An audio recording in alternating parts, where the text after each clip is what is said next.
નમસ્કાર, જય ભોળાનાથ, જય શ્યામ. મિત્રો, હું છું આપનો દોસ્ત કેવલ જોશી અને થંબનેલ જોઈને તમને ખબર તો પડી જ ગઈ છે કે આ વિડીયો ક્યાંનો રહેવાનો છે. તો આપણે આજે જવાનું છે ગીરની અંદર ભગવાન શ્રી તુલસી શ્યામના દર્શન કરવા માટે. તો તમને પણ કરાવશું દર્શન, બનેલા રહેજો વિડીયોમાં. અને આપણી સાથે છે અત્યારે ખાસ અમારા પાર્થ ઉસ્તાદ, પાર્થ જોશી ઓફિશિયલ. જય શ્યામ, કેમ છે બધા? મજામાં?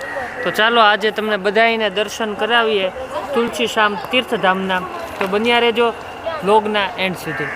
અમારા વિજયભાઈ ગુજર, હા, એ આપણી સાથે છે અત્યારે.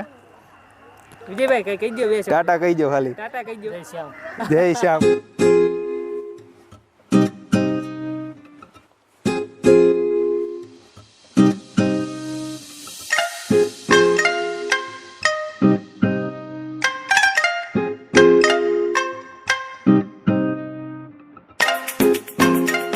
તો સૌ પ્રથમ આપણે જવાનું છે તત્પોદક કુંડના દર્શન કરવા માટે.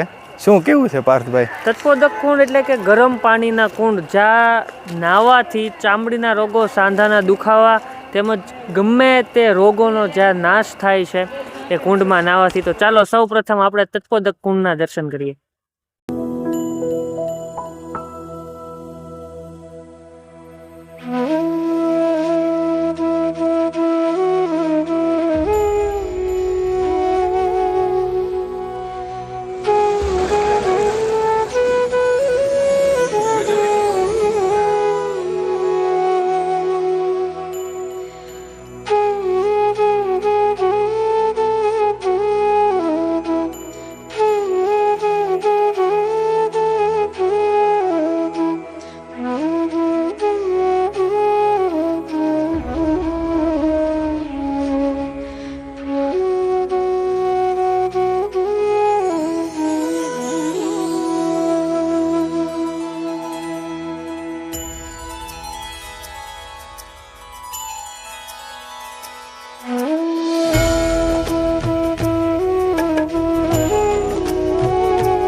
ભગવાન શ્રી શ્યામ સુંદરના દર્શન કરી લીધા છે અને હવે અમે જઈ રહ્યા છીએ શ્રી રૂક્ષ્મણી માતાજીના દર્શન કરવા માટે.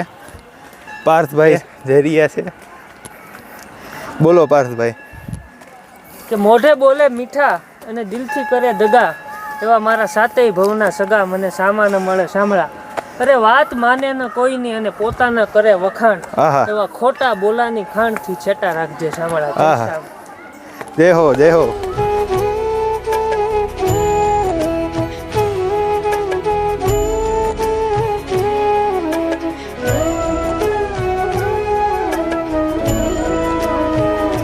તો મિત્રો, તુલસી શ્યામ તમે જ્યારે આવો છો ત્યારે એક વાતનું ખાસ ધ્યાન રાખવું, દાદરા ચડવામાં અને ઉતરવામાં ખૂબ ધ્યાન રાખવું. કારણ કે દાદરા ચડવાની રીત હું તમને શીખવાડું અત્યારે. દાદરા ચડતી વખતે જો પહેલો પગ મૂકવાનો છે, પછી બીજો પગ મૂકવાનો છે. ઘણા મિત્રો બંને પગ એક સાથે મૂકી દેતા હોય છે, તેનું ધ્યાન રાખવું.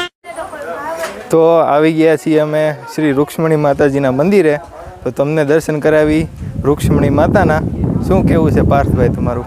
બસ કંઈ નહીં, એક વખત જિંદગીમાં આવવા જેવું તીર્થધામ છે.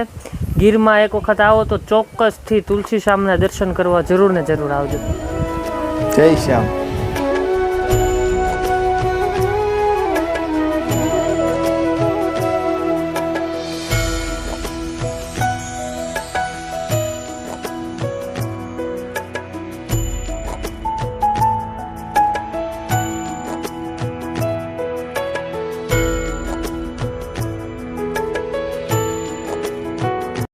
તો રૂક્ષ્મણી માતાજીના અને ભગવાન શ્યામસુંદરના અમે દર્શન કરી લીધા છે અને ખાસ મારી પાછળ જે તમે જોઈ રહ્યા છો એ છે તુલસી શ્યામનું બસ સ્ટેશન. તો ઘણા મિત્રો બસ સ્ટેન્ડે જઈને ટ્રેનનો સમય પૂછતા હોય છે, એવું ના કરવું.